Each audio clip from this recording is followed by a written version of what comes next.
So in these videos before, I've talked about how I think we should nationalise the railways in the UK. And here's a reason for doing so that you may not have read about in the mainstream media or even thought about.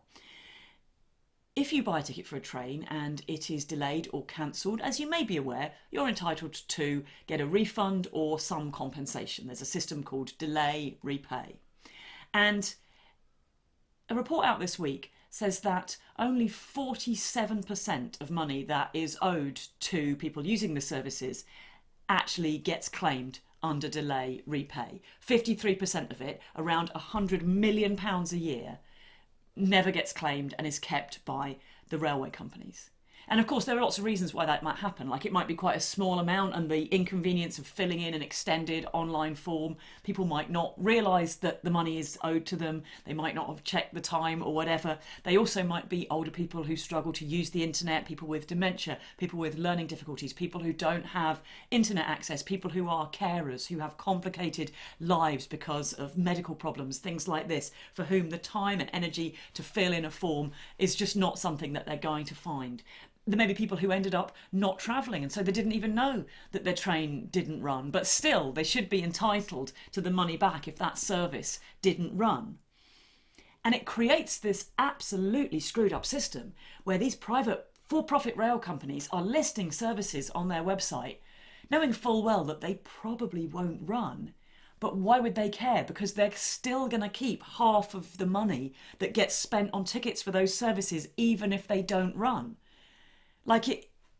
It's absolutely frightening, but that is the case, that these train companies are financially incentivised to just list a load of services without any realistic prospect of them running or running on time, because they're still keeping the most you can get back is your original fare. Obviously, we should nationalise the railways, and then, as well as the fact that we could make the system for claiming money back simpler, as well as the fact that the money that did end up getting kept could be used to improve the service and put on a more comprehensive service covering more times and more areas, and making sure that other smaller stations get more regular service. We could also set up a national rail ticket system that would then automatically refund your money when trains don't run or when trains are delayed, so that you wouldn't have to fill in a form. It would just drop straight back into your bank account in the vast majority of situations, and we'd leave it to only those people who'd bought their tickets with cash or whatever to actually have to fill in a form and do that kind of thing. And I think this ties in to a much, much broader issue where companies are financially incentivised to make it as difficult as possible for you to claim back money for services that have not been provided, or for products that have been provided that are not up to standard, and that kind of thing. And also for subscriptions that you no longer use or want to use. We have all been in that situation where we sign up to something because it gives us a discount that we want, or it seems to offer us a good points system or this kind of thing, but we don't actually want to use the service indefinitely. Of course not, because weirdly enough, we are not immortal. And then to cancel it becomes an absolute pain in the backside. You're sat on hold waiting for somebody to answer the phone, then they want your account number, they want the number of this, they want all sorts of references, they need you to prove who you are, all this kind of complicated stuff. We need to look at the fairness of those systems, because we cannot live in a society where there is effectively a tax on people who haven't got the time and the energy to read the small print and work through it step by step and actually get things out. And, I'm sat here, I have 2 degrees, the first one of which is from Oxford University and is in mathematics. You would think if anybody is going to be able to use the system effectively, surely it would be me. But 2 weeks ago, I had a gig in rugby and my train to rugby was cancelled. And I honestly got home at 2 a.m, exhausted after a long night of travelling and all the rest. And the next day I got up and I had a 1-day teaching job.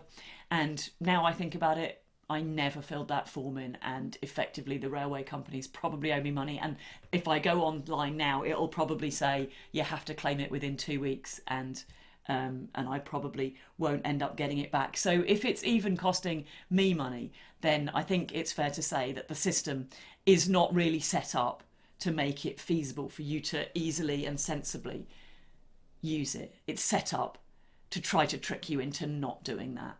and not getting your money back. And they are making hundreds of millions of pounds ripping us off with services that in many cases they don't even provide. See you next week. Increasingly, the mainstream media is terrible at informing the public of what is really going on.